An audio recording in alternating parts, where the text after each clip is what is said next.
Hey, so I'm going to show you some tricks on branding your instruments.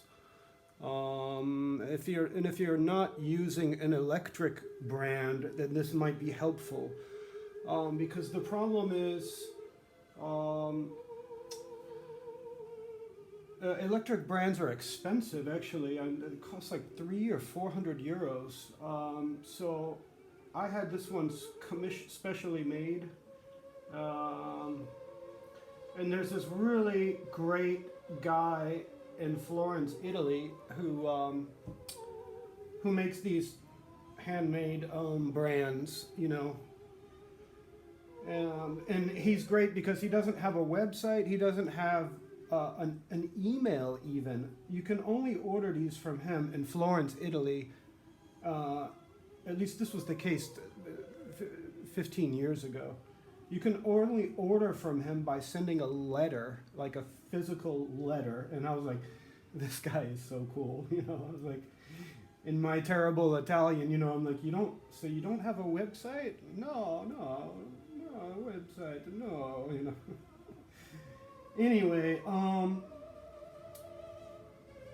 and I gotta stop breathing on the candle because it's not gonna. So an electric brand will make an even burned surface every single time because it heats it, with electricity. So it has a wire and everything. Um, but these are much cheaper, and they tend to make a kind of more organic brand. So I have this fleur de lis that I designed, or I had an apprentice actually do it with the computer, and then made a sort of like template for the guy. Um, and you will notice that the viola actually has varnish on it. And the reason I'm doing that branding it now is I have it in a kind of a rubbing out phase. So I can actually touch it. The varnish is not. It's just alcohol varnish. So, um, and the reason that I do it at this stage, it has about like, I guess, 5 layers of spiritus varnish and just 2 patina layers. And the reason I do it now instead of on the bare wood is that sometimes the non-electric brand will just make a kind of won't really make a clear, crisp sort of it won't, because it's not electric. It's not heating evenly. So you see them heating this for a long time with the candle, and just sort of moving it slowly, stop breathing on it. And you can tell when it's ready when you feel up here at the close to the handle, and it actually wants to burn your finger, like ow. Then you know that it's hot down here. Because it's brass, the heat sort of spreads slowly. Um, So yeah, it will hopefully it will brand. I'm gonna brand. I've been branding the inside sometimes.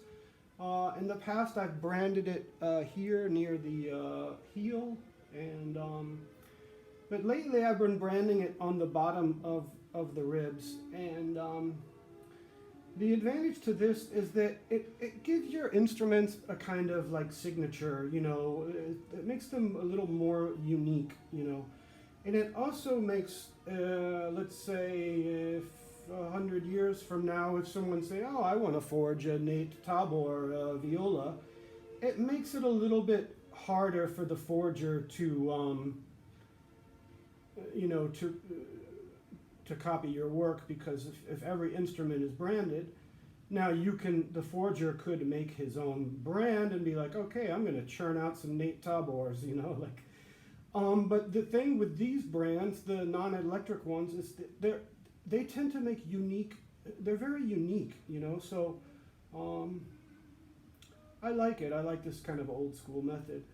Now you could use a torch, like a gas butane torch, and that would probably go faster and heat it quicker. But for me, the candle is fine. So yeah, it'll start to smoke a little bit. I don't know if you can see. Just take your time. And there are some techniques, right? I'll show you the way that I get about 96% of the time a nice, clean, beautiful brand with a nice fleur-de-lis shape, you know. Because I am from, in case you didn't know, Louisiana. Louisiana. You got to say it like that. So this is really, really getting ready. It's nice and hot. It's starting to smoke, right? So I usually do 2 impressions on either side of the end button hole, I guess you would say. Right. It's nice and hot. It's burning my finger up here, so we're almost ready to roll.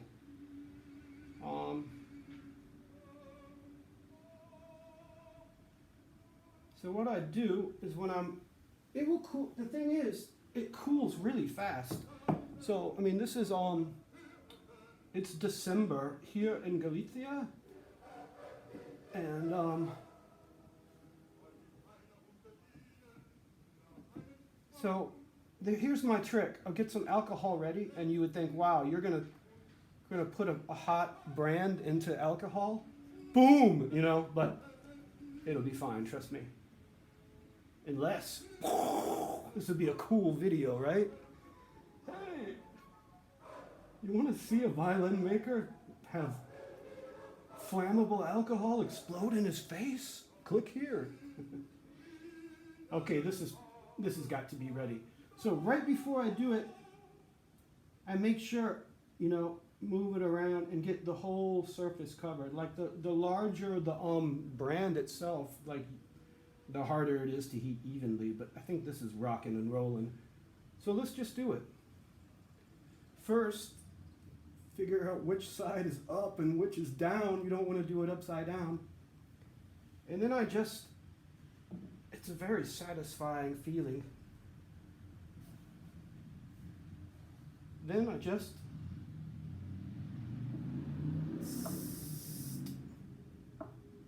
and wiggle it back and forth.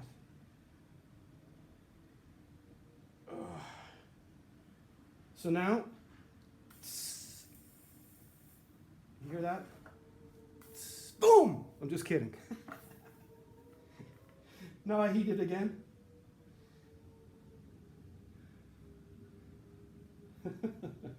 Boom! Oh no, man, I had alcohol on my finger and I almost just, that would not be cool. All right, so I'm not done. Hold on, we'll do it one more time on the other side. It's a very satisfying thing. The second time may not be as right. Okay. So you can see, this is really good. You can see, that looks cool, right? That just looks cool. But the second one is not as crisp and clear. So I'll show you a trick. Finally, he gets to the trick. This is why you want to make sure that it's at a rubbing out phase, because you know, you got to touch this. So now you just take some Van Dyke Brown. There's Van Gogh, check it. He's missing an ear. Just kidding. And you just put some Van Dyke Brown, or just any color, black, and you do this. Right? Just raw paint. Then you take a paper towel. or a rag. Where are my paper towels? Right.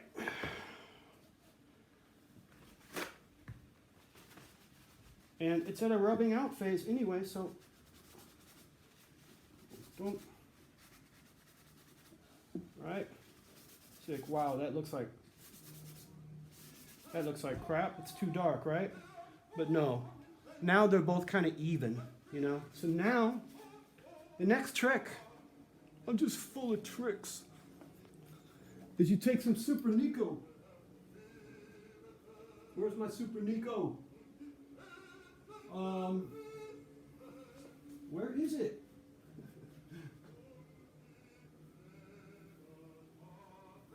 Ah, there it is. Hold on. Hold on, I'm coming. You take your Super Nico, and this is just great stuff. I think it's made in France. Yeah. And you shake your Super Nico really good every time you use it because it will condense at the bottom. And Super Nico is good for a lot of things. It's good for, at the end of rubbing out, it sort of cleans the instrument of any unwanted oils. Because if you're using polishing oil, it may do weird things to your varnish, you know. So then you take a paper towel, fold it, and you take a nice healthy amount of Super Nico, and watch this. This is cool. It's going to clean it up because I don't want that black paint.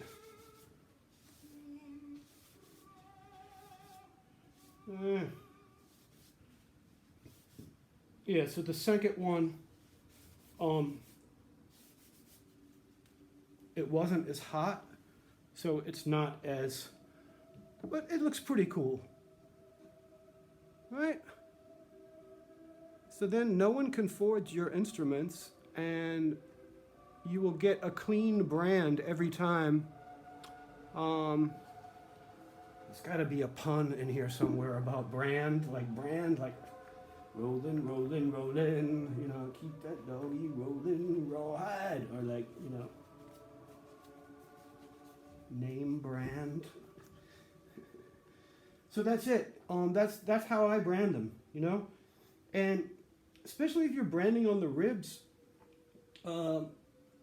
it just really sucks. A lot of times very important, I forgot. The last trick is, if you do this technique, see all this junk in the alcohol? Varnish actually gets in here and will decay it. So it won't decay it, it will clog the pores of your brand.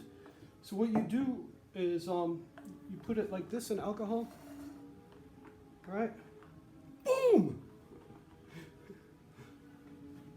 And then you take a rag, etc., etc., and then you just clean it like this. Like, you see all that soot that's coming off? So then your brand is ready for the next time you want to brand, right?